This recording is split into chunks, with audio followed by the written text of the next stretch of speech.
जय हिंद दोस्तों, यूपीएससी हिंदी में आप सभी का बहुत बहुत स्वागत है। और देखिए, जैसा कि ओपन टेस्ट जो है वो 17 अप्रैल को हुआ था। ठीक है। तो 9:30 बजे से 11:30 बजे तक ये ओपन टेस्ट चला था गूगल मीट के थ्रू। यूपीएससी हिंदी का ये 5वां ओपन टेस्ट है। तो इसके पहले के 4 ओपन टेस्ट ऑलरेडी हम लोग करा चुके हैं। तो हम लोग का ये बहुत शानदार फ्री इनिशिएटिव रहा है। अच्छे खासे लोग इसको दिए थे और प्रॉपर हम लोग ने जो इसका रिजल्ट है वो भी 1-2 दिन के अंदर प्रॉपर डिटेल रिजल्ट भी शेयर किया जाएगा टेलीग्राम चैनल पे। तो देखिए, सबसे खास बात दोस्तों ये थी इस टेस्ट की कि ओएमआर के माध्यम से ये टेस्ट लिया गया था। प्रॉपर आपको ओएमआर फिल करना था, अपने नाम हम जैसा भी यूपी पीसीएस का पैटर्न होता है उसी तरह से ये ओएमआर आपको स्कैन करके सेंड करना था टेलीग्राम चैनल पे। ये टेलीग्राम चैनल है, आप देख पाएंगे यूपीएससी हिंदी फॉर सीएस। तो यहाँ पे आपको सेंड करना था और प्रॉपर आपका डिटेल रिजल्ट मिलता। तो इसमें से जो स्टार्टिंग के 35 क्वेश्चन है वो रमन सर ने आपसे डिस्कशन कर लिए होंगे। अगले 35 क्वेश्चन मैं आपसे डिस्कशन करूंगा, क्योंकि हम लोग का टारगेट है कि ओपन टेस्ट को प्रॉपर वीडियो डिस्कशन के माध्यम से भी आपके सामने रखा जाए। ठीक है। जो लोग नहीं दे पाए हैं, मैं रिक्वेस्ट करूंगा कि ये वीडियो पहले एक बार ओपन टेस्ट दे लीजिए और फिर उसके बाद ही ये वीडियो देखिए। हालांकि जो हम लोग की पॉलिसी है उसके अनुसार 2 से 3 दिन में ओपन टेस्ट का जो पीडीएफ है वो मेन चैनल से हट जाएगा। उसके बाद शायद आपको ना मिले वो पीडीएफ, क्योंकि जो पुराने ओपन टेस्ट हैं, जो 4 ऑलरेडी हो चुके हैं, वो अब नहीं मिलेंगे, क्योंकि एक समय सीमा के अंतर्गत आपको ये देना पड़ता है। तो देखिए, जो प्रश्न थे वो पूरी तरह से यूपी पीसीएस के पैटर्न पे थे। जैसा यूपी पीसीएस प्रश्न पूछती है उसी तरह से थे। हिंदी इंग्लिश दोनों मीडियम में है। इसका मैं पहले आपको एक बार मॉडल आंसर भी दिखा देता हूँ, क्योंकि बार बार बोर्ड पे मॉडल आंसर रहेगा नहीं। ठीक है। ये जो मॉडल आंसर और जो इसकी पीडीएफ है दोस्तों टेस्ट की, ये सब आपको यूपीएससी, ये जो क्यूआर कोड है इसको स्कैन कर लीजिए, या फिर ये जो यहाँ पर लिखा हुआ है यूपीएससी हिंदी, ये देख लीजिए, मैं लिख दे रहा हूँ वापिस, HINDI 4CS। ये टेलीग्राम चैनल आप लोग टेलीग्राम पे सर्च कर लीजिए, तो आप वहां पे ज्वाइन करेंगे तो आपको इसका मॉडल आंसर और जो भी है क्वेश्चन पेपर वो दोनों आपको मिल जाएगा और आप इसको सॉल्व कर सकते हैं। मैं आपको पहले एक बार दिखा देता हूँ, जो लोग दर्शक लोग यहाँ पे लाइव देख रहे हैं। देखिए, मॉडल आंसर काफी डिटेल में बनाया जाता है। हिंदी इंग्लिश दोनों में मॉडल आंसर होता है। जो हम लोग की टेस्ट सीरीज जो पेड ग्रुप भी चल रहा है उसमें भी यही किया जाता है।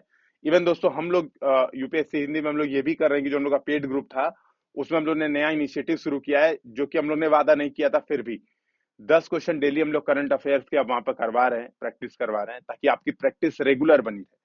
क्योंकि एग्जाम के जो आखिरी के 2 महीने हैं वो मेनली प्रैक्टिस डिपेंडेंट है। अब जो ज्यादा करेगा प्रैक्टिस, उसी के चांस होंगे ज्यादा सिलेक्शन के। ठीक है। तो ये देखिए, प्रॉपर हिंदी इंग्लिश दोनों मीडियम में इसके सॉल्यूशन है। ठीक है। और मैंने इंपॉर्टेंट चीजें नोट भी कर ली हैं। देखिए, जैसे क्या होता है ना, मैं ये मॉडल आंसर क्यों दिखा रहा हूं आपको, थोड़ा सा मैं काम की चीजें सीधे जो जहां से हम लोग को डिस्कशन करना है वहीं से स्टार्ट करूंगा। ठीक है।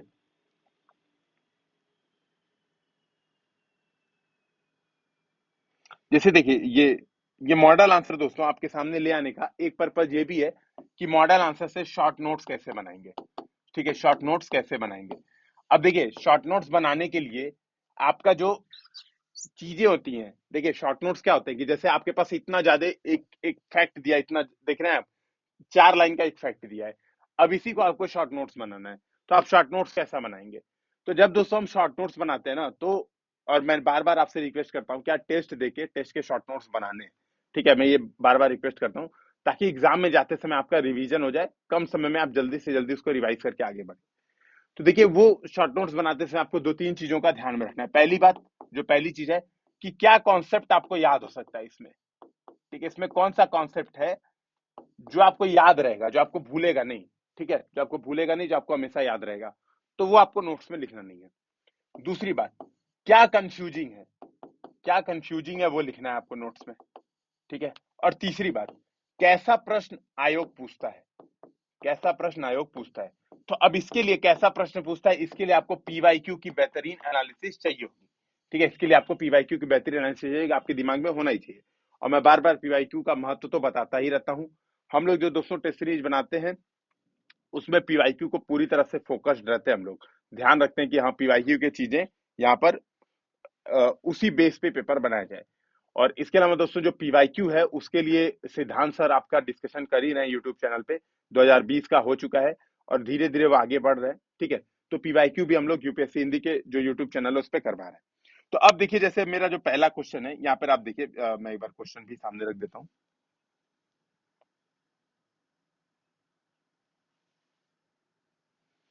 ठीक है, तो जैसे आप देखेंगे जो पहला मतलब 36वां क्वेश्चन है, पहला तो रमन सर 1 से लेके 35 तक डिस्कशन कर चुके हैं। तो प्रश्न हो रहा है, हाल में ही ग्लोबल पीस इंडेक्स 2021 किसके द्वारा जारी किया गया है? तो ग्लोबल पीस इंडेक्स किसके द्वारा जारी किया गया? अर्थशास्त्र और शांति संस्थान, मतलब institute for economic and peace. ठीक है, तो देखिए यहाँ पर इंग्लिश में भी लिखा हुआ है, मैं इंग्लिश में हर क्वेश्चन नहीं पढ़ूंगा, आप इंग्लिश वाला बगल में देख सकते हैं। ठीक है, जो लोग इंग्लिश मीडियम के, हिंदी में पढ़ के मैं आगे बढ़ूंगा। तो ग्लोबल पीस इंडेक्स किसके द्वारा जारी किया गया? तो global peace index institute for economics and peace, ये जारी किया गया। अब ये चीजें यूपीपीसीएस ऐसे ही पूछती है, लेकिन जब हम इसका मॉडल आंसर देखेंगे तो मॉडल आंसर में हम दो चीजें और अपने शॉर्ट नोट्स में बनाएंगे। पहली बात, कौन जारी करता है? तो आईईपी, सीधे लिखेंगे। देखिए अब इसका शॉर्ट नोट्स आप कैसे बनाएंगे? आप बनाएंगे क्या नाम है, ग्लोबल, आप ऐसे लिखेंगे ग्लोबल। यहाँ पे मैं सीधे एक नोट्स बना के एग्जांपल दिखा रहा हूँ, फिर हम लोग सीधे डिस्कशन करेंगे। ठीक है, पीस इंडेक्स आपने ये लिखा, ग्लोबल पीस इंडेक्स। अब क्या लिखेंगे यहाँ पर? आईईपी, जारी करता कौन है? आईईपी। भारत की रैंकिंग कितनी है और फर्स्ट कौन है? तो दो चीज लिखेंगे, फर्स्ट है आयरलैंड और भारत की रैंकिंग 135। तो ये दो चीज आप और अपने नोट्स में लिखेंगे सीधा। तो देखिए इतना चार चीज, जो चार लाइन की चीज है वो क्या है? वो आपकी एक पॉइंट है, मतलब एक लाइन के अंदर आपके ये नोट्स आ जाएंगे। ठीक है, तो ये क्या लिखा है यहाँ पर? क्लियर लिखा हुआ है, institute of economics and peace ये जारी करता है। ठीक है, ग्लोबल पीस इंडेक्स में भारत की रैंक 2021 में 135वें स्थान पर है, आयरलैंड सबसे ऊपर है। क्या काम करता है? ये शांति में प्रवृत्तियों का व्यापक विश्लेषण करता है। ठीक है, तो क्या ट्रेंड्स हैं? ठीक है, ग्लोबल लेवल पे पीस के क्या ट्रेंड है, कौन सा एरिया पीसफुल है, कौन सा एरिया है ना डिस्टर्ब है, तो वो सब बेसिकली ये देखता है। तो ये आपको दिमाग में रखना है, ऐसे ही आपको शॉर्ट नोट्स बनाने हैं। मैंने एक एग्जांपल बता दिया, अब मैं केवल क्वेश्चन पेपर आपके सामने रखूंगा। ठीक है, मॉडल आंसर में जहां जरूरत होगी तो मैं वो चीजें आपको बताते हुए आगे बढ़ूंगा। ठीक है, तो पहला आंसर हो गया आपका बी। ठीक है, इसका सही आंसर हो गया आपका बी। दूसरा क्वेश्चन है, फार्मास्यूटिकल क्षेत्र के ग्लोबल इनोवेशन समिट। ठीक है, तो क्या है? Global innovation summit of the pharmaceutical sector. तो बोल रहा है यह फार्मास्यूटिकल क्षेत्र का पहला वैश्विक नवाचार शिखर सम्मेलन है। ठीक है, तो ये सही कथन है, यह फार्मास्यूटिकल क्षेत्र का पहला, ठीक है, ग्लोबल इनोवेशन समिट है, ये दिमाग में रखना है आपको। दूसरा, इसका उद्देश्य भारत में फार्मास्यूटिकल उद्योग में एक संपन्न नवाचार पारिस्थितिकी तंत्र को बढ़ावा देना है। इसका नाम क्या है? Innovation summit. देखिए वही लिखा है, भारत में फार्मास्यूटिकल उद्योग में एक संपन्न नवाचार पारिस्थितिकी तंत्र को बढ़ावा देने के लिए प्राथमिकताओं पर चर्चा करने, रणनीति बनाने के लिए सरकार, उद्योग, शिक्षाविद, निवेशकों और शोधकर्ताओं के, ठीक है, शोधकर्ताओं के प्रमुख भारतीय अंतर्राष्ट्रीय हितधारकों के एक साथ लाना है। तो बस एक समिट है, समिट में क्या होता है? कई लोग मिलते हैं। तो कौन कौन लोग मिल रहे हैं वो बताया गया है। तो दोनों कथन यहाँ पर सही है। ठीक है, इसका आंसर हो जाएगा सी। ठीक है, तो 37वें का करेक्ट आंसर क्या हो जाएगा? सी। तो बोथ स्टेटमेंट इज राइट। ठीक है, तो सी इसका सही हो जाएगा। अब 38वां प्रश्न है, इसमें मैं एक बार मॉडल आंसर में देख रहा हूँ, कोई काम की चीज होगी तो बता दूंगा। ठीक है, तो देखिए ये प्रधानमंत्री श्री नरेंद्र मोदी ने 18 नवंबर को इसको, जो फार्मास्यूटिकल वाला ये जो इनोवेशन समिट है, ग्लोबल इनोवेशन समिट है, इसका उद्घाटन किया था। ठीक है, 18 नवंबर को, ये ध्यान में रखना है। दूसरी बात है कि 2 दिवसीय शिखर सम्मेलन है, ज्यादा जरूरी नहीं है, बस इतना याद रखिए मोदी जी इसके उद्घाटन करता थे। यूपी पीसीएस कई बार ऐसे भी प्रश्न पूछ देता है। ठीक है, वीडियो कॉन्फ्रेंसिंग के माध्यम से इसका उद्घाटन हुआ था। अगला है, पेंट विस्फोटक और प्लास्टिक के निर्माण के लिए प्रारंभिक सामग्री के रूप में किया जाने वाला कोयले से प्राप्त उत्पाद है। तो बेसिकली चारकोल, कोक, कोयला गैस, कोल तार, ये चार ऑप्शन दिया, आपसे कह रहा है भैया इसमें से कौन रॉ मटेरियल के रूप में यूज होता है, ठीक है, या स्टार्टिंग मटेरियल के रूप में यूज होता है पेंट, विस्फोटक, प्लास्टिक, इन तीनों के निर्माण में। तो इसका सही आंसर हो जाएगा कोयला टॉर। ठीक है, तो कोल टॉर हो जाएगा। सड़क पे आप लोग देखते हो काले कलर का होता है, वो क्या होता है? वो आपका पेंट, विस्फोटक और प्लास्टिक तीनों के निर्माण के लिए स्टार्टिंग मटेरियल के रूप में यूज होता है। यहाँ पे एक बात और ध्यान रखेंगे, है ना,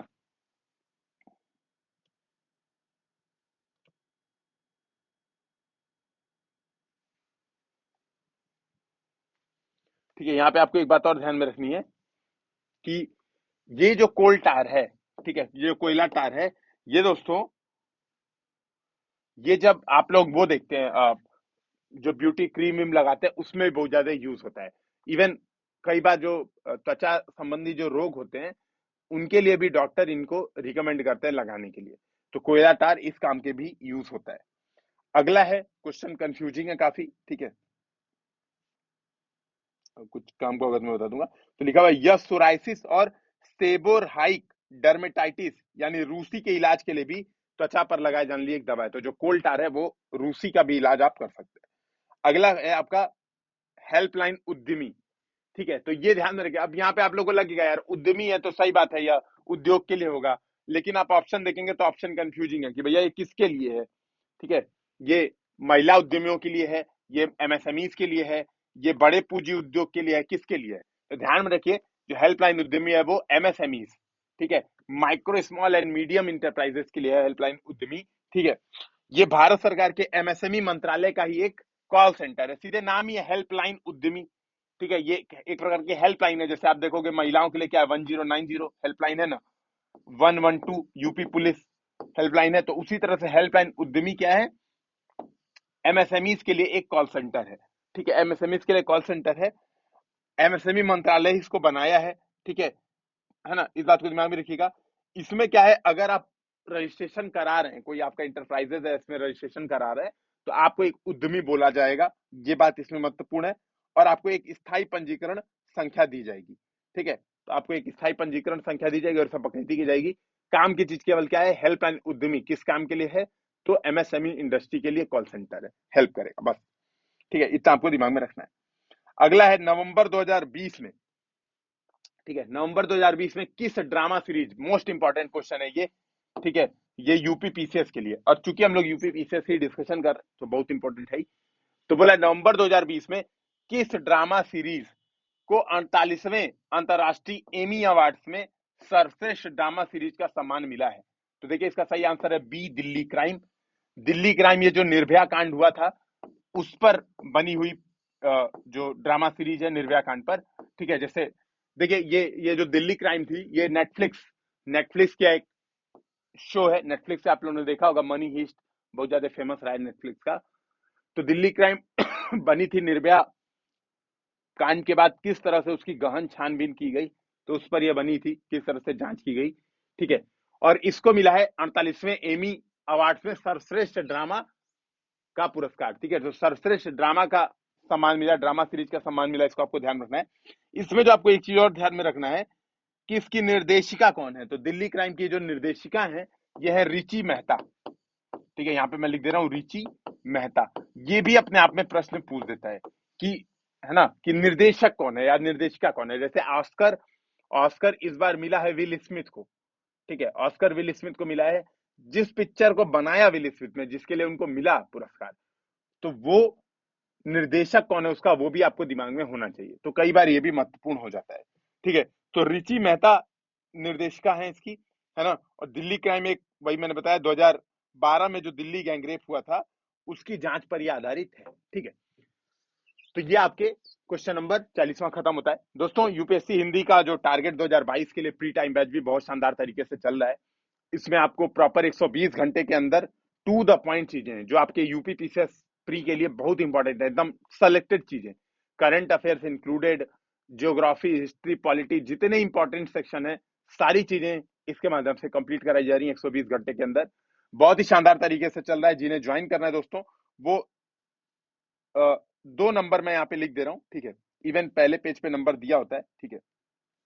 यहाँ पर देखेंगे आप पहले पेज पे ये 2 मोबाइल नंबर, कॉन्टैक्ट नंबर दिए हुए हैं, ठीक है। 8840751912। इस पे आप व्हाट्सएप या टेलीग्राम कर सकते हैं। कॉल करनी है तो ये नंबर है 9519780078, ठीक है। तो आप इन नंबर पे व्हाट्सएप या टेलीग्राम या कॉल के माध्यम से अपनी जो भी क्वेरी है कर सकते हैं। फीस बहुत कम है, 1000 रुपए, 1000 रुपए इसकी फीस है, और 120 घंटे प्रॉपर बहुत ढंग से इसको करवाया गया है, ठीक है। तो अगला क्वेश्चन हम लोग चलते हैं, 41वां क्वेश्चन कह रहा है ओम का नियम, ठीक है, ओम का नियम। तो पहली बात ये ओम का नियम क्या कहता है, तो ओम का नियम कहता है V प्रोपोर्शनल टू I, या फिर कहता है V इक्वल्स टू IR, यानी जो वोल्टेज है यानी जो विभवांतर है वो किसके प्रोपोर्शनल है, वो अनुक्रमातिक है करंट के, है ना। या फिर V बराबर है करंट गुणे रजिस्टेंट, ठीक है, जो रजिस्टेंस है ना, यानी प्रतिरोध गुणे करंट। तो ये कहता है ओम का नियम। अब दोस्तों ध्यान रखना है ओम का नियम ओमिक मटेरियल्स पर ही लागू होता है। ओमिक मटेरियल्स मतलब मेटल्स, ठीक है, मेटल्स को ही बोलते हैं हम जो ओम का नियम लागू कर रहे हैं। बेसिकली यहां पर ये कहा जाता है ओम के नियम में कि रेजिस्टेंस को कांस्टेंट होना पड़ेगा, है ना। अगर वी तभी प्रोपोर्शनल होगा आई के जब रेजिस्टेंस कांस्टेंट होगा। रेजिस्टेंस वेरिएबल है तो वी आई के प्रोपोर्शनल नहीं होगा, है ना। तो सीधी बात है, जो नॉन ओमिक मटेरियल है, नॉन ओमिक गैर ओमिक मटेरियल है, जैसे सेमीकंडक्टर्स, जैसे गैस। तो सेमीकंडक्टर क्या है, जैसे जर्मेनियम एंड सिलिकॉन, ये क्या होते हैं, सेमीकंडक्टर्स होते हैं, गैसियस जो मटेरियल्स होते हैं, ठीक है। तो ओम का नियम इस पे लागू नहीं होता है। तो अब देखो यहां पर क्या है, यह गैसीय कंडक्टरों पर लागू नहीं होता, एकदम सही बात है, ठीक है। यह जर्मेनियम और सिलिकॉन जैसे सेमीकंडक्टर पर नहीं लागू होता, ये भी सही बात है। यह नॉन कंडक्टर पर भी लागू नहीं होगा, ठीक है। केवल कंडक्टिंग मटेरियल्स पर, मेटल्स पर लागू होगा ओम का नियम, ये बात आपको दिमाग में रखना है, ठीक है। केवल कंडक्टिंग मटेरियल्स पे लागू होगा ओम का नियम। तो ये आपका हो गया दोनों चीजें, ठीक है। तो v proportional to I, v equal to I R. तो नेक्स्ट टर्न है 42। तो अब ये देखिए यहां पर कह रहा है कि ये एक आपको मेसो कॉलम है ये, ठीक है। अब यहां पर कह रहा है कि सामने सामने चीजें लिखी हुई हैं। अब देखिए ऐसे प्रश्नों में दोस्तों आपको सबसे पहले क्या करना था, जो आपको ऑप्शन आता है, जो आपको सामने ऑप्शन आता है उसको सबसे पहले टिक करना है। तो मान लो आपको यहां पर पता है कि यार डीडीटी क्या काम करता है, ठीक है, आपको डीडीटी के बारे में पता है, ठीक है, कि ये कीटनाशक है। तो आप सबसे पहले वन का खोजिए कि वन का ए किसमें किसमें, तो इसको पहले काट दीजिए, ठीक है, वन का ए काट दीजिए, ठीक है। तो अब बी और डी खत्म हो गया क्योंकि वन का ए मैच कर गया, ए और सी ऑप्शन में वन का ए मैच कर गया। अब आप देखिए, आपको पता है पेन, पेन क्या होता है, पैरा एसिटिल नाइट्रेट, ठीक है, पैरा एसिटिल नाइट्रेट, है ना। ये भी ये सब हम लोगों ने डिस्कशन किया जो प्री टाइम बैच है ना दोस्तों, मैक्सिमम चीजें हम लोगों ने टू द पॉइंट वहां पे डिस्कशन की है। तो सबसे खास बात तो ये है ही। अब देखिए यहाँ पे पैरासिटिल नाइट्रेट वो क्या होता है, फोटोकेमिकल स्मॉग में सेकेंडरी पॉल्यूटेंट होता है। तो फोर्थ का मिला दिया डी, अब फोर्थ का मिला दिया डी, तो फोर्थ का डी किसमें है, तो आपका ए खत्म हो गया। अब बचा ये क्या है,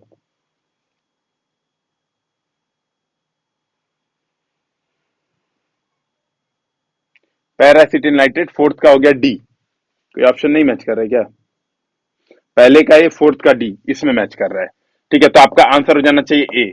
तो दूसरे का बी और सॉरी, ये मुझे यहाँ पे देखना है, ये थ्री है ना, सॉरी, पैन क्या है, थ्री का डी है। देखो भाई ऑप्शन सामने है, फिर भी दिमाग, है ना, दिमाग कंफ्यूज हो रहा है, कंफ्यूज नहीं करना है यहाँ पे, ठीक है। तो डीडीटी पहले का क्या था, ए कीटनाशक, ठीक है, पहले का ए कीटनाशक था। पैन क्या है, फोटोकेमिकल स्मॉग, यानी थर्ड का डी होगा ना। तो थर्ड का डी और पहले का ए, तो थर्ड का डी पहले का ए, ऑप्शन सी करेक्ट, ठीक है। तो ये आपको दिमाग में रखना है, ठीक है। मैं गलत देख ही रहा था, चश्मा लगाने के बाद दोनों दिखता नहीं है, डबल बैटरी इसीलिए कहते हैं लोग, ठीक है। तो थर्ड का डी और पहले का ये, इसका मतलब NaCl3 सोडियम क्लोरेट क्या है, सोडियम क्लोरेट है एक शाकनाशी, ठीक है, सोडियम क्लोरेट शाकनाशी है। और बायोलॉजिकल ऑक्सीजन डिमांड क्या है, ये पारंपरिक प्रदूषक है। बेसिकली जो अमेरिका के कानून है ना, अमेरिका के कानून में बायोलॉजिकल ऑक्सीजन डिमांड को एक पारंपरिक प्रदूषक मानते हैं। ये बायोलॉजिकल ऑक्सीजन डिमांड क्या होती है, बेसिकली यह उच्च ऑक्सीजन की मात्रा होती है जो किसी जलीय पारितंत्र में या जो वाटर बॉडी है उसमें जैव अपघटनीय पदार्थों को अपघटन करवा पाए, तो उसको बोलते हैं बायोलॉजिकल ऑक्सीजन डिमांड। तो इसको अमेरिकी कानून इसको पारंपरिक प्रदूषक मानते हैं। तो आपको ये आपका आंसर हो जाएगा, ठीक है। तो आपका सही आंसर हो जाएगा इसका सी, सी सही आंसर है, राइट आंसर, ठीक है। इसको आप लोग देखिएगा, है ना।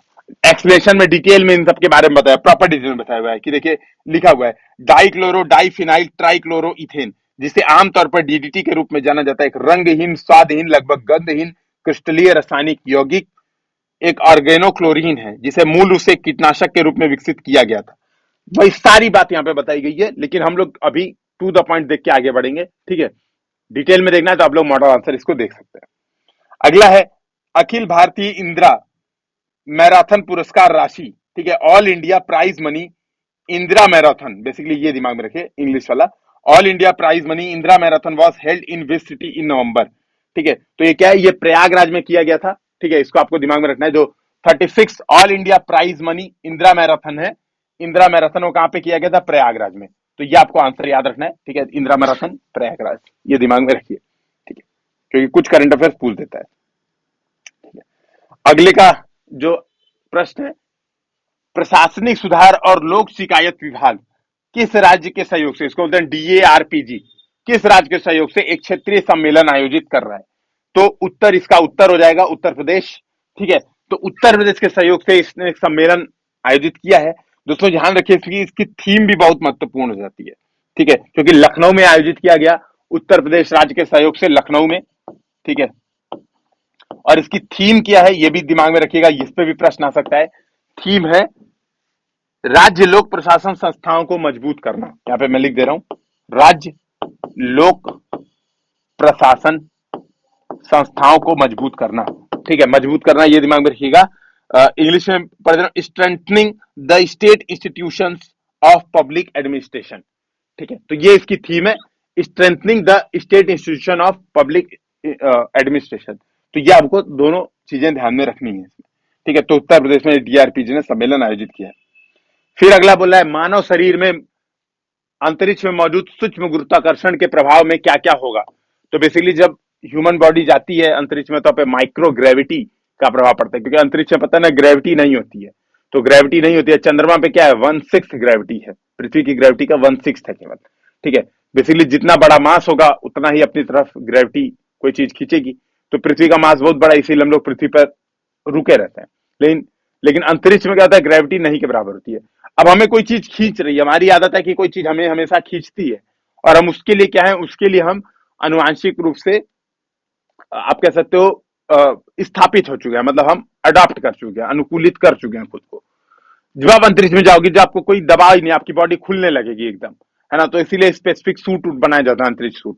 तो आपको ये बात ध्यान में रखनी है कि माइक्रो ग्रेविटी से क्या होता है, हड्डियां हड्डियां खुलने लगती हैं, हड्डियां भी बाहर जाने लगती हैं। और जो कई एस्ट्रोनॉट्स गए तो उन्होंने पाया कि उनकी कुछ हाइट भी बढ़ जाती है ना। एक बीमारी होती है ऑस्टियो, क्या नाम है बीमारी का, ऑस्टियोपीनिया। ठीक है, तो ऑस्टियोपीनिया एक बीमारी होती है, तो ये भी हो जाता है। ऑस्टियोपीनिया सामान्यतः दोस्तों 50 साल से अधिक की, मुख्यतः महिलाओं में, हालांकि महिला पुरुष दोनों में होता है, सामान्यतः महिला पुरुष में यह पाई जाती है। इसमें क्या होता है, इसकी जो बोन डेंसिटी है, जो आपकी बॉडी की बोन डेंसिटी है, वो कम हो जाती है ऑस्टियोपीनिया में। जब आप अंतरिक्ष में जाते हैं तो भी आपको ये बीमारी देखने को मिलती है। तो प्रश्न क्या कह रहा है, प्रश्न ध्यान से देखिए, मैंने समझा भी दिया।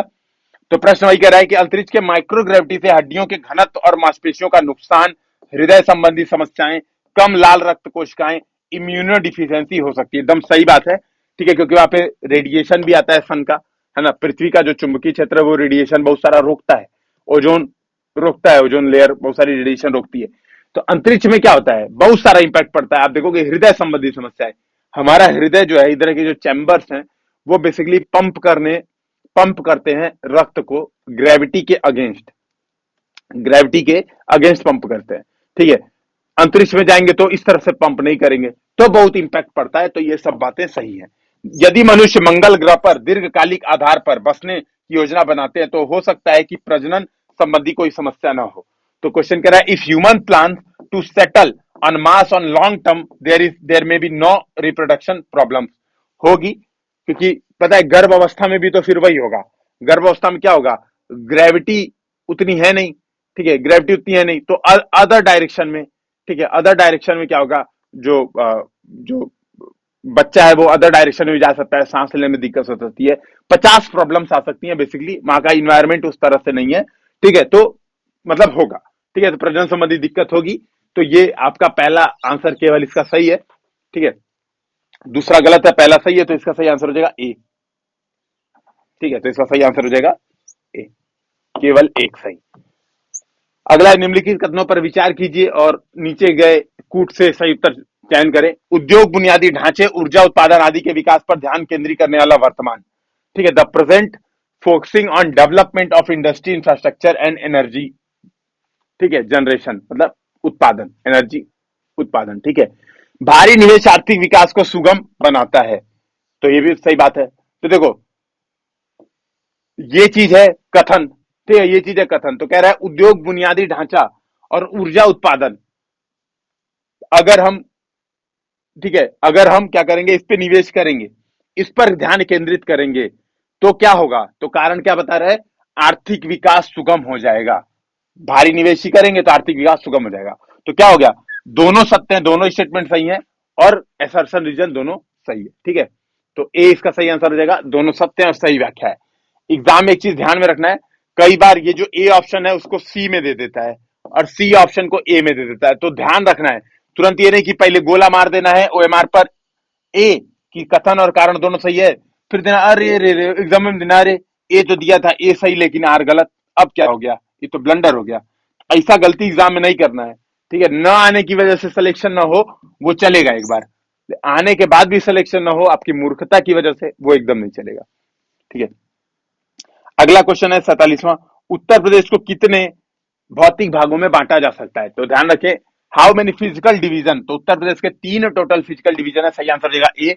कौन कौन से हैं? भाबर तराई, ठीक है, भाबर एवं तराई, फिर है मैदान और फिर है दक्षिण पठारी एवं पहाड़ी प्रदेश, ठीक है। तो क्या क्या है ठीक है, उत्तर प्रदेश भाबर और तराई बेल्ट पहला, दूसरा गंगा का मैदान और तीसरा दक्षिण का पठारी एवं पहाड़ी प्रदेश। तो ये 3 भागों में डिवाइड किया जाता है उत्तर प्रदेश को, ठीक है। फिजिकल 3 डिवीजन है मेनली। नेक्स्ट क्वेश्चन करते हैं, ठीक है। केंद्रीय बजट 2021-22 है ना, ये क्वेश्चन पुराना दे दिया गया, इसको उड़ा दीजिए, ठीक है। अब 2022-23 का ध्यान में रखना है, उसमें बेसिकली जो जो वृद्धि और सारी बात की गई थी उसको आपको ध्यान में रखना है, इसको इग्नोर कर दीजिए, ठीक है। मतलब मैं सजेस्ट करूंगा इसको इग्नोर कर दीजिए, आप देखना चाहे तो मॉडल आंसर दिया वहां पे देख सकते हैं इसके बारे में, क्योंकि क्यों हम उस फैक्ट को याद करें जो अब उतना हमारे लिए जरूरी नहीं है, ठीक। अब अगला बहुत महत्वपूर्ण है, देखिए लेटेस्ट करंट अफेयर्स ही शामिल किया गया एकदम, ठीक है। इस साल का ही करंट अफेयर शामिल किया गया है, केंद्रीय बजट जो आया था वो भी इस साल का ही है, 2021-22 का भी पूछ सकता है एग्जाम में, कोई मतलब इसमें संशय नहीं है कि 2021-22 के एग्जाम में नहीं पूछ सकता है। फिर भी मैं उस पर डिस्कशन नहीं करूंगा, आप उसका फैक्ट ही है, फैक्ट याद कर लीजिए, काम खत्म करिए, ठीक है।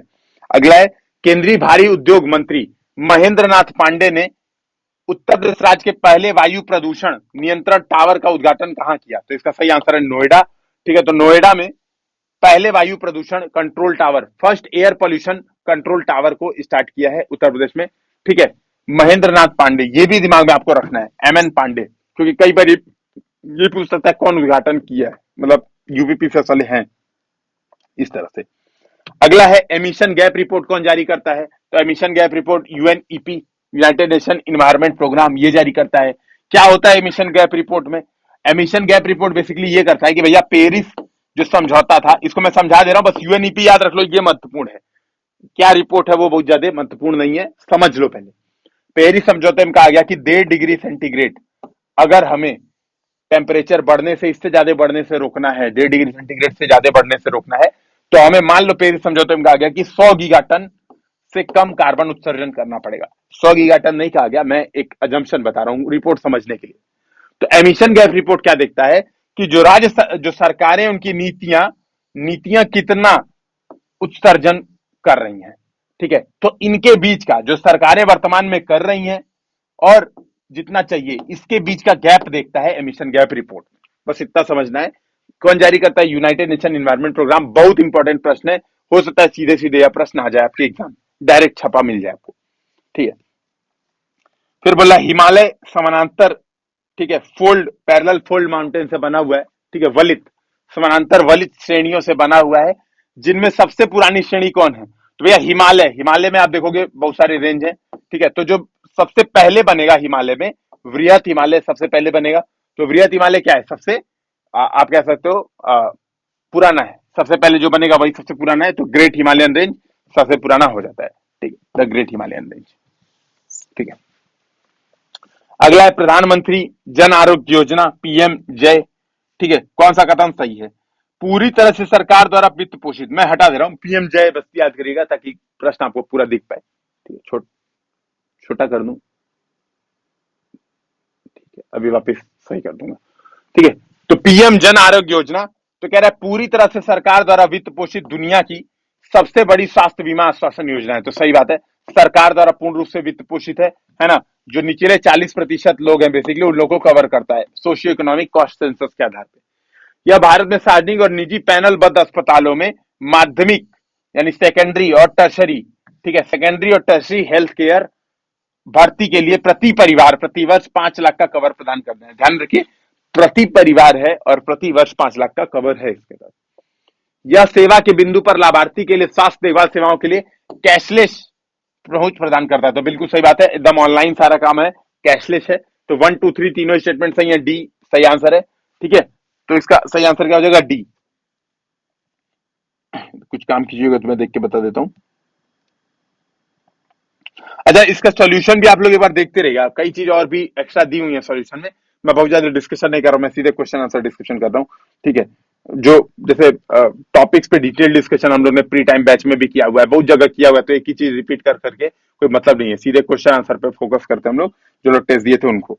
ठीक है, तो 1 2 3 इसका तीनों सही है। ठीक है, अगला क्वेश्चन है, मैच द कॉलम फिर से आ गया। ठीक है, तो मैच द कॉलम मैंने क्या कहा कि भैया एक पहले मैच कराना है। ठीक है, पहले एक मैच कराना है, उसके बाद खोजना है। तो मान लो आपको पता है कि भैया मत्स्य कहां पर है, या कुरु आपको पता है कि कुरुक्षेत्र इंद्रप्रस्थ है, तो बी का 4 मिलाइए। बी का 4 मिलाएंगे, एकमात्र ऑप्शन सी। तो ए का क्या हो गया? मत्स्य का हो गया विराटनगर। ठीक है, ए का हो गया 3, मत्स्य का हो गया विराटनगर। सी का हो गया 1, सूरसेन है मथुरा, सूरसेनी मथुरा। और अश्मक पोतन, ये आपको याद भी करना है। देखिए जितने महाजनपद हैं, ठीक है, 16 महाजनपद जो भी हैं दोस्तों, ठीक है, 16 महाजनपद जो भी हैं, यहाँ पर सबका टेबल बना हुआ है, इसके मॉडल आंसर में सबका टेबल बना हुआ है। कोसल, श्रावस्ती, मगध, गिरिराज, इतना याद भी नहीं करना है, ऐसे ही दो चार याद रखना है। ठीक है, दो चार याद रखना है, जैसे मत्स्य, विराटनगर, यही याद रख लो, बल्कि ये चार याद रख लो मैथ द कॉलम से। बाकी एग्जाम में मैथ द कॉलम हो जाएगा, कोई दिक्कत नहीं होगा। महत्वपूर्ण चीज इसमें एक दो फैक्ट और हैं, जैसे बौद्ध साहित्य अंगुत्तर निकाय, महावस्तु और भगवती सूत्र में महाजनपदों के बारे में जानकारी मिलती है। तो तीन किताबें समानता जो उस समय की हैं, अंगुत्तर निकाय, ठीक है, अंगुत्तर निकाय, महावस्तु और भगवती सूत्र, इन तीनों किताबों में किसके बारे में जानकारी मिलती है? महाजनपदों के बारे में जानकारी मिलती है। तो ये भी प्रश्न आपको दिमाग में रखना है। फिर अगला प्रश्न है क्रोनोलॉजी में लगाना है। ये कुछ कुछ है चीजें, उनको क्रोनोलॉजी लगाना है। अब देखो प्रश्न ऐसा आ जाता है कई बार कि यार इस चीज को क्रोनोलॉजी में लगाओ, तो आप क्या करोगे? ऐसे प्रश्न को देख के डरना नहीं है, थोड़ा सा 2 मिनट एफर्ट लगाना है, सोचना है यार सबसे पहले समय किसका रहा होगा इसमें, है ना? सबसे पहले इसमें समय किसका रहा होगा, या कौन कब क्या किया होगा। तो यहां पर आप देखिए किताब उल हिंद, ये बहुत फेमस किताब है, अल बरूनी लिखा था, किताब उल हिंद अल बरूनी लिखा था, और 1030 ईस्वी के आसपास भारत में आया था। तो ये सबसे पहले होगा। 3 सबसे पहले होगा, उसको तुरंत खोजना है। ठीक है, 3 सबसे पहले होगा, तो ये दोनों एलिमिनेट कर देना है। अब बचा डी और बचा बी। अब इसमें क्या करना है आपको? अगर कुछ नहीं समझ में आ रहा है, तबकत नसीरी, है ना, पृथ्वीराज रासो, कुछ नहीं समझ में आ रहा है, तो कोई ना कोई टिक मार दीजिएगा। एग्जाम में छोड़ के नहीं आना है, जब 2 तक पहुंच जाइए ऑप्शन, तो एग्जाम में कतई छोड़ के नहीं आना है। सिलेक्शन के लिए बहुत ज्यादा इंपैक्टफुल ये होगा आपके लिए। यहां पर क्या करना है, फिर से सोचना है कि पृथ्वीराज का समय कौन था? मोहम्मद गौरी पृथ्वीराज, ये भी 1100 के आसपास आए थे भारत। तो सेकंड नंबर पे चाहिए तो तुक्का मारने के लिए इसको रख दीजिए, तो आपका हो जाएगा 3 के बाद 2, फिर 4, एक अपने आप प्रूव हो गया। तो इसका आंसर मैं मार दूंगा डी। ठीक है, मैं एग्जैक्ट टाइम बता देता हूं आपको, है ना। किताब उल हिंद 1030 में लिखी गई थी। ठीक है, यहां पर क्लियर लिख दे रहा हूं। ठीक है, तो किताब उल हिंद 1030 ईस्वी। ठीक है, अल बरूनी ने लिखी थी अरबी भाषा में, ध्यान रखना है। पृथ्वीराज रासो चंद बरदाई द्वारा लिखी गई थी, ठीक है, ब्रिज भाषा में, ब्रिज भाषा में लिखी गई थी 1235 में, 1235 में ब्रिज भाषा में लिखी गई थी पृथ्वीराज रासो।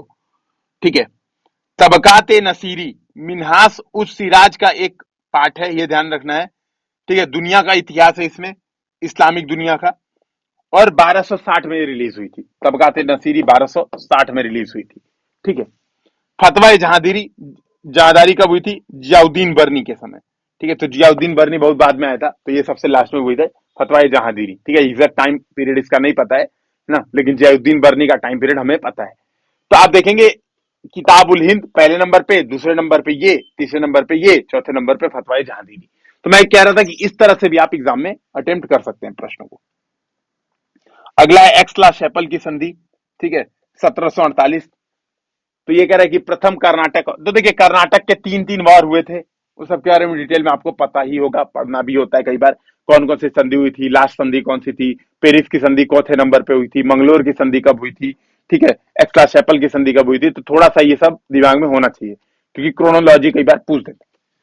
यहां पर क्लियर लिखा हुआ है एक्स्ट्रा शेपल 1748, कह रहा है प्रथम कर्नाटक वार समाप्त हुआ, बिल्कुल सही बात है। फिर दूसरा स्टेटमेंट कह रहा है फ्रांसीसियों ने मद्रास वापिस ले लिया, ये गलत है, ध्यान रखना है। अंग्रेजों को मद्रास वापस मिल गया था। फ्रांसीसियों ने जो उनका अमेरिका में जो औपनिवेश था वो बेसिकली संधि करके अमेरिका वाले, क्योंकि आपको पता होगा कर्नाटक वार केवल भारत में नहीं बाहर लड़ा गया, भारत के बाहर भी लड़ा गया, युद्धों की श्रृंखला है प्रॉपर। ठीक है, तो यहां पर आप देखेंगे फर्स्ट कर्नाटक युद्ध 1740 से 48 तक चला। ठीक है, 1740 से 48 चला, अष्टियाई उत्तराधिकार युद्ध के कारण ये हुआ था। ठीक है, ध्यान रखिएगा। अच्छा, यहां पर आपको ध्यान रखना है संधि की शर्तों के तहत, ठीक है, संधि की शर्तों के तहत मद्रास अंग्रेजों को वापस सौंप दिया गया था। बदले में फ्रांस ने उत्तरी अमेरिका में अपने क्षेत्र वापस प्राप्त कर लिए। ठीक है, तो मतलब पूरी दुनिया में औपनिवेशों का लेना देना हुआ था। ठीक है, एक्सला शेपल। अगला गांधीवादी योजना को 1944 में किसके द्वारा प्रतिपादित किया गया? The Gandhian plan. The Gandhian plan बहुत इंपॉर्टेंट है, इस बार हो सकता है प्रश्न आ जाए। श्रीमन नारायण अग्रवाल, क्योंकि गांधी जी को हमेशा कोई ना कोई कारण से विवादों का सामना करना ही पड़ता है, तो श्रीमन नारायण अग्रवाल SNA ने गांधी योजना, ठीक है, गांधीयन प्लान दी थी। बेसिकली गांधीयन प्लान क्या होगा? गांधी जी की थिंकिंग पर आधारित, जिसमें क्या कहा जाएगा? उद्योग धंधे न्यूनतम हो।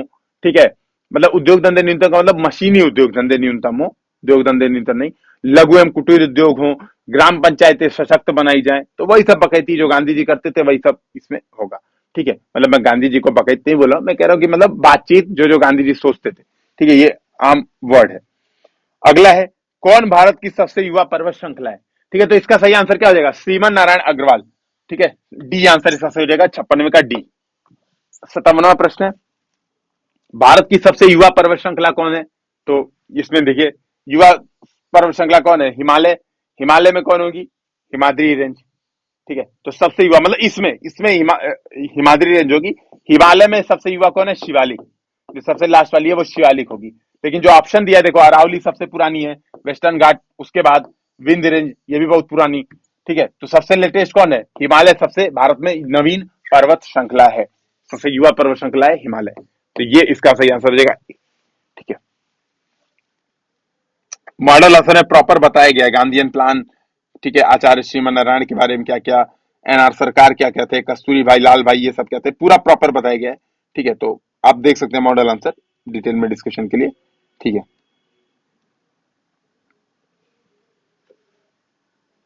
फिर अगला आ गया मैच द कॉलम। ठीक है, अब ये देखिए जो मैच द कॉलम है, तो यहां पर जो फेमस है पहले उसको मैच द कॉलम कराइए। अच्छा, जो प्री टाइम बैच हुआ था उसमें मैंने प्रॉपर इंपॉर्टेंट पासेस को बताया हुआ था। ये क्वेश्चन अगर प्री टाइम वालों का गलत हो गया तो जान लेना पाप लगेगा, पाप। कि प्रॉपर मैंने मैप निकाल के कौन कौन से इंपॉर्टेंट पास कहां कहां पर हैं सब टिक कराया था। एग्जाम में प्रश्न आते भी हैं और आपने ज्वाइन भी किया है, फिर भी आप सीरियसली नहीं देख के अगर टिक क्वेश्चन सही नहीं कर रहे हो तो संकट है, इस बात को समझिएगा, तो संकट है। तो यहां पर देखिए आप, नाथुला दर्रा कहां पर है? सिक्किम। तो बी का मैच कराइए 3, बी का मैच कराएंगे 3 तो बाकी सारे खत्म हो जाएंगे। ठीक है, अब देखिए बनिहाल दर्रा, तो बनिहाल दर्रा कहां है? जम्मू एंड कश्मीर। ए का मिलाइए 2, इसका सही आंसर क्या हो जाएगा? बी। तो ए का हो गया 2, बी का हो गया 3। नीति पास हो गया उत्तरांचल, शिवकीला हिमाचल प्रदेश। ठीक है, नीति पास, नीति माणा, है ना, है ना, ये सब बताया हुआ है प्रॉपर। ठीक है, कौन पास कहां पर है, सब सबके बारे में इसमें डिस्कशन हो चुका है। शिवकीला दर्रा सही सतलुज नदी भारत में आती है। अगला है कर्क रेखा निम्नलिखित में से किस राज्य से होकर गुजरती है? तो ये हम लोग पंचायत में भी डिस्कशन करते हैं। मगरमच्छ झपटा, ऐसे मैंने बताया था, मगरमच्छ झपटा ऐसे बताया था, देखो। ठीक है, म से मध्य प्रदेश, ग से गुजरात, र से राजस्थान, म से मिजोरम, छ से छत्तीसगढ़, झ से झारखंड, प से पश्चिम बंगाल, ट से त्रिपुरा। मतलब त मान लो झपटा, जो तोतला थोड़ा बोलते हैं, त्रिपुरा। अब मैच कराओ कौन नहीं है? उत्तर प्रदेश एलिमिनेट कर दो 3, उत्तर प्रदेश कहीं नहीं दिख रहा है मगरमच्छ झपटा में। टोटल 8 राज्य हैं, 8 राज्य हैं यहाँ पर, तो 3 एलिमिनेट कर दीजिए। ठीक है, तो अपने आप आंसर आ गया। मतलब ये तो बहुत ही इजीएस्ट क्वेश्चन था, मतलब ये फॉर्मूले से तो आप कुछ भी पूछ दोगे तो बता दोगे। ठीक है, ये फॉर्मूले से आप कुछ भी पूछेगा तो बता दोगे। ठीक है, तो 3 एलिमिनेट किया, आपका आंसर आ गया सीधे से गुजरात, छत्तीसगढ़, झारखंड, तीनों सही है। तो 1 2 का 4, 1 2 का 4, 4 2 का 1। My name is Lakhan. ठीक है, हो गया क्वेश्चन। अवेस्ता और ऋग्वेद में समानता है, अवेस्ता किस क्षेत्र से संबंधित है? तो अवेस्ता बेसिकली किनका वो है? पर्शियन। ठीक है, पारसी समुदाय का है, और पारसी समुदाय कहां पर रहते थे? मेनली वो ईरान में थे। तो अवेस्ता किसका है? अवेस्ता ईरान, ईरान से संबंधित है। ठीक है, तो 7वां प्रश्न है, लिखा हुआ है इंडो ईरानी समूह जिसके सदस्यों ने पारसी धर्म ग्रंथों, अवेस्ता और हिंदू शास्त्रों जैसे वेदों की रचना की, खुद को आर्य कहा। तो बेसिकली आर्यों ने ही अवेस्ता और वेदों की रचना दोनों की थी। ठीक है, तो ये ध्यान रखिएगा, वर्तमान जो ईरान का क्षेत्र है वहां पे पारसी लोग जो रहते थे, तो उनका ये पारसियों द्वारा लिखा गया था। ठीक है,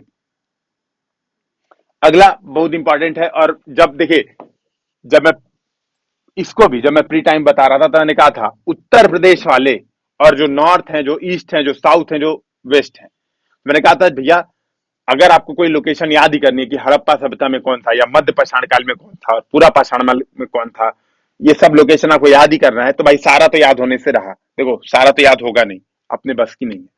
तो मैंने आपसे क्या कहा था, यूपी वाले याद कर लेना, यूपी पीसेस के लिए बहुत महत्वपूर्ण है कि यूपी में कौन कौन से लोकेशन है। और दूसरा, उस सभ्यता, जैसे मान लो महाजनपद काल है, तो महाजनपद काल की सबसे ईस्ट, सबसे वेस्ट, सबसे साउथ, सबसे नॉर्थ कौन सी लोकेशन है, उसको मैंने कहा था याद कर लेना। ठीक है, तो वैसे ही इसमें भी देखिए, तो सिंधु घाटी में कौन से केंद्र उत्तर प्रदेश में है, तो उत्तर प्रदेश में कौन सा भाई, लोथल तो उत्तर प्रदेश में, गुजरात में है, तो सेकंड एलिमिनेट करिए, तो आंसर आ गया 3 और 4, आलमगीरपुर और हुलास। ठीक है, तो आलमगीरपुर और हुलास ये दोनों याद रखना है आपको कि ये उत्तर प्रदेश में है। कालीबंगन कहां पर है, कालीबंगन कहां पे, हरियाणा, गुजरात, कालीबंगन देख लेते हैं, राजस्थान, सॉरी, राजस्थान में कालीबंगन। ठीक है, तो कालीबंगन राजस्थान में है, लोथल गुजरात में है। ठीक है, तो ये दिमाग में आपको रखना है। तो मैंने यही कहा था, ये दो तो इंपॉर्टेंट हो जाते हैं उत्तर प्रदेश के, बाकी दाइमाबाद दक्षिण में, सुतकांगेडोर पूर्व में, आलमगीरपुर ये क्या है, आलमगीरपुर सबसे पश्चिम है, सबसे पूर्व, सॉरी सबसे पूर्व है, सुतकांगेडोर सबसे पश्चिम है। ठीक है, तो ये मांडा सबसे उत्तरी है। तो ये आपको 6 लोकेशन सिंधु घाटी सभ्यता की याद होनी चाहिए।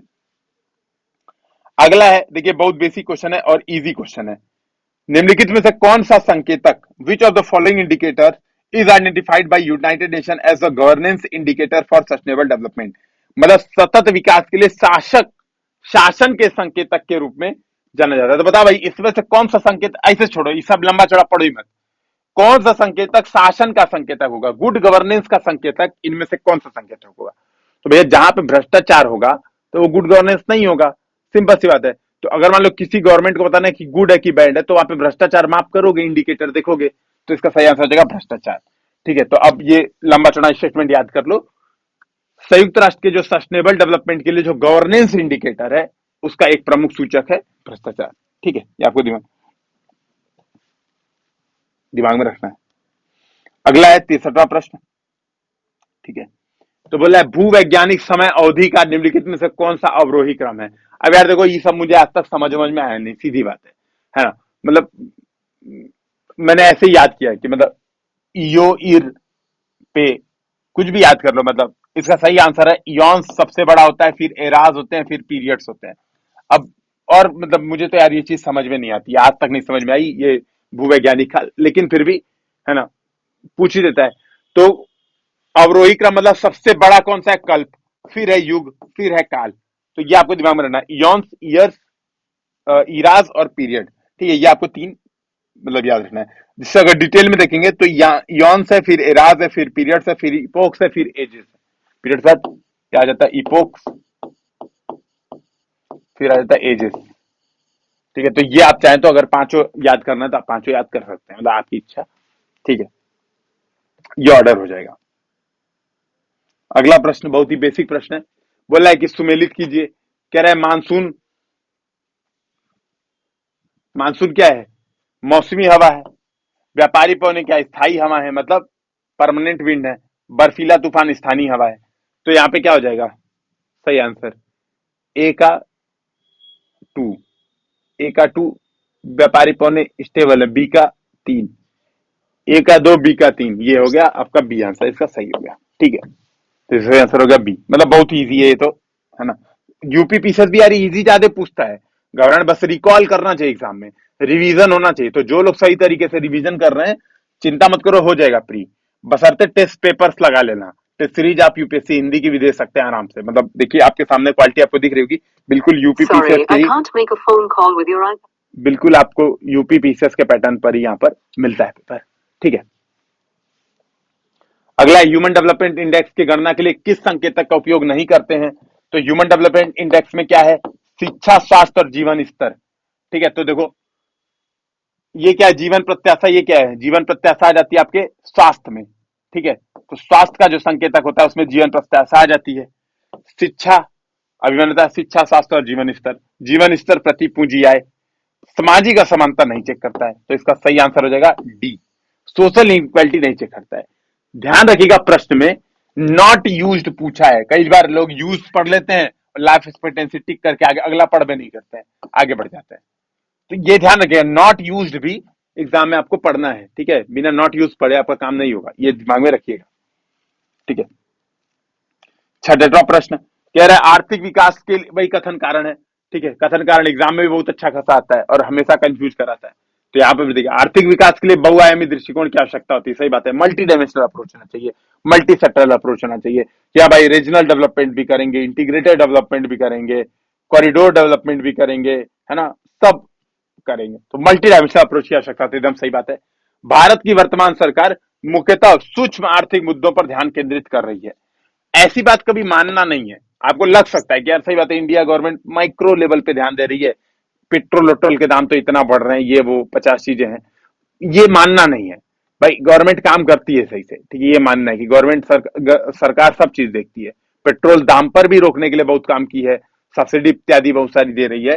तो ये गलत है स्टेटमेंट। अब आर गलत हो गया तो सीधी बात है, आर गलत तो सी इसका आंसर सही, ए सही लेकिन आर गलत। तो ये वाला तो सबसे इजी हो जाता है, जब कोई गलत मिल जाता है तो कंफ्यूजन ही नहीं होती है। ठीक है, अगला, जनगणना। जनगणना से भी प्रश्न आता है और हम लोग ने इसीलिए 3 स्टेटमेंट इकट्ठे दे दिए, ताकि भैया जो जनगणना के बारे में नहीं तैयार किया हो, ठीक है, तो यहीं से कुछ कुछ याद कर ले। ठीक है, तो यहाँ पर दे रहा है उत्तर प्रदेश की जनसंख्या 2001 की जनगणना में 16.62 करोड़ के आंकड़े से बढ़कर 11 की जनगणना में 19.98 करोड़ हो गई। सही बात है, 2001 में कितनी थी? 16.62 थी, 3 करोड़। ठीक है, 3 करोड़ 36 लाख लोग नए पैदा हो गए 10 साल में, तो ये सही है।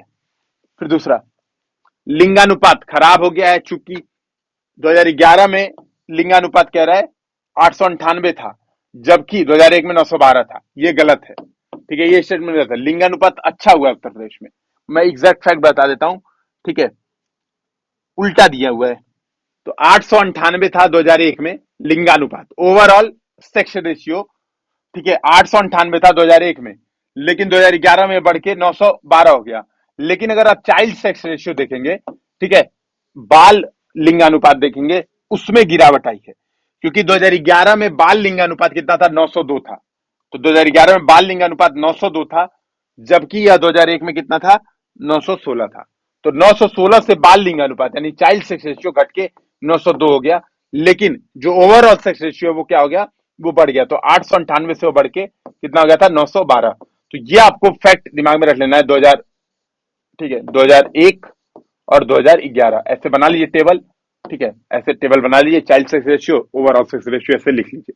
तो ये टेबल बना के शॉर्ट नोट्स आपका बन जाए। ठीक है, तो दूसरा स्टेटमेंट गलत हो गया। दूसरा स्टेटमेंट गलत हो गया तो खत्म, है ना, बचा 1 और 3, केवल 1 और 3 सही हो गया। ठीक है, तो 2011 की जनगणना के अनुसार उत्तर प्रदेश की साक्षरता दर 67.68% है, तो सही बात है। 2011 की जनगणना के अनुसार इतना ही है। ठीक है, अगला प्रश्न है, ध्यान से देखना है। 68वां प्रश्न, दिल्ली रिज सतलुज बेसिन और यमुना बेसिन के बीच वाटरशेड बनाती है। तो कह रहा है दिल्ली रिज भैया सतलुज और यमुना। तो दिल्ली जो रिज है, ऐसे जैसे मान लो ये हमारा भारत है, यहां पर है दिल्ली रिज। ठीक है, दिल्ली रिज, इसके ऊपर सतलुज जाती है, यहां पर यमुना जाती है। तो ये सही बात है। दिल्ली रिज क्या करता है? सतलुज और यमुना के बीच में वाटरशेड बनाता है, एकदम सही बात है। अगला करें, सतलुज के मैदान में दक्षिण पूर्व से उत्तर पश्चिम की ओर ढलान की सामान्य दिशा है। तो कह रहा है दक्षिण पूर्व मतलब ये, कह रहा सतलुज के मैदान में ये दक्षिण पूर्व ये है, ठीक है, दक्षिण पूर्व ये है, उत्तर पश्चिम ये है। कह रहा है ढलान की दिशा ऐसे। अब बताओ, नदी ऐसे है कि नदी ऐसे उतरती है? सतलुज नदी ऐसे जाती है ना, याद है ना, सतलुज नदी यहाँ पे सिपकीलाल दर्रे से आती है और ब्यास नदी में हरिके बैराज के पास जाके मिलती है, ये सब बकैती याद है ना। तो ढलान क्या है? ढलान उल्टी है, मतलब उत्तर पश्चिम से दक्षिण पूर्व है ढलान, उल्टा है ना। तो ढलान ये है, बस दिमाग में रखिएगा। ठीक है, नदी की दिशा ही ढलान बता देती है, बस ये कॉन्सेप्ट अगर दिमाग में क्लियर है। केवल अगर देखो, ये क्वेश्चन तभी गलत होगा जब आप फ्लो में गलत कर दो कि हाँ ऐसा ही होगा। थोड़ा सोचोगे, 1 मिनट ठहर के रुकोगे तो क्वेश्चन गलत नहीं करोगे। तो एग्जाम में थोड़ा सा रुक के सोचना भी है। ठीक है, रुक के सोचना भी है प्रॉपर, तब आगे बढ़ना। अगला कह रहा है भूकंपीय क्षेत्रों का उच्चतम संकेंद्रण भारत में हिमालयी क्षेत्र में स्थित है। तो सही बात है, जोन 5 हिमालय, बेसिकली जो हिमालय का रीजन है अभी भी वो क्या है, हिमालय एक सक्रिय प्लेट है, हिमालय एक सक्रिय क्षेत्रक है। ठीक है, एक्टिव जोन है, वहां पर इंडो यूरेशियन प्लेट आपस में लड़ रही हैं। ठीक है, इंडो ऑस्ट्रेलिया और यूरेशियन प्लेट आपस में लड़ रही हैं। सक्रिय क्षेत्र तो highest concentration of seismic activity है, नो डाउट है, जोन 5 में। हिमालय में कई अनुदैर्घ्य प्रणोद क्षेत्र हैं, there are many longitudinal thrust zone. ठीक है, तो मैंने ये जब ध्रुव बैच पढ़ाया था तो वहां पे डिटेल में समझाया था ध्रुव में कि हिमालय क्या है, 2-3 बार लड़के बना है। एक बार main central thrust, great boundary fault, अलग अलग जितनी बार टक्कर हुई, तो आप देखोगे एक बार टक्कर से बना बृहत हिमालय। तो जो बृहत हिमालय का है उसको बोलते हैं हम लोग मेन सेंट्रल थ्रस्ट। ठीक है, जहां से उठा जो जोन है, जो जहां पे लड़ा है, जब बृहत हिमालय बना तो एक श्रेणी वो बनी। अगली श्रेणी बनी है लघु हिमालय की। ठीक है, लघु हिमालय की बनी है, तो वो भी एक क्या है, लॉन्गिट्यूडनल थ्रस्ट है, सीधा सीधा थ्रस्ट हुआ, लॉन्गिट्यूडनल थ्रस्ट। तो ये सही बात है, तो असर्शन भी सही है, रीजन भी सही है, और दोनों एक दूसरे का कारण भी है। क्यों, ये थ्रस्ट के कारण ही, वो जो जहां पे ऐसे चिपके, जैसे ये क्या होता है, ये थ्रस्ट होता है, लॉन्गिट्यूडनल थ्रस्ट ऐसे, तो जब ये ऐसे चिपके तो इन्हीं के बीच में दरार और भूकंप आते हैं, इन्हीं के बीच में जमीनें आपस में हिलती है, खिसकती है प्लेटें, तो भूकंप आते हैं। तो एकदम असर्शन रीजन दोनों सही है। अगला है 70वां प्रश्न, जो कि हमारा लास्ट प्रश्न है। आयुर्वेद जो कि जीवन का विज्ञान है, सर्वप्रथम प्रकट हुआ अथर्ववेद में। ठीक है, तो ये सीधी बात है, आप देखोगे इन चारों में अथर्ववेद को माना जाता है कि वहां पे जादू टोना, आयुर्वेद की कुछ रसायन, बाकी चीजें यहाँ पे अथर्ववेद में दी होती है। ठीक है, तो ये हमारे पास 35 क्वेश्चन अगले डिस्कशन हो गए। क्वेश्चन नंबर 71 से 100 तक प्रकाश सर, उसके बाद 100 से लेके 101 से लेके 150 तक निशांत सर आपको डिस्कशन करेंगे। तो मुझे उम्मीद है कि आपको डिस्कशन अच्छा लगा होगा, आपको समझ में आएगा। अपने व्यूज जरूर दीजिए कमेंट सेक्शन में। और प्रीलिम्स की टेस्ट सीरीज भी दोस्तों यूपीएससी हिंदी की चल रही है, और प्रीलिम का प्री टाइम बैच भी चल रहा है। ये दोनों बैच अगर आप ज्वाइन करते हैं तो आपके प्री के, सीधी बात है, ज्वाइन करके पढ़ते हैं तो आपके प्री के सिलेक्शन चांसेस बहुत तेजी इंप्रूव होंगे। फिर हम लोग नेक्स्ट वीडियो में। जय हिंद, जय भारत।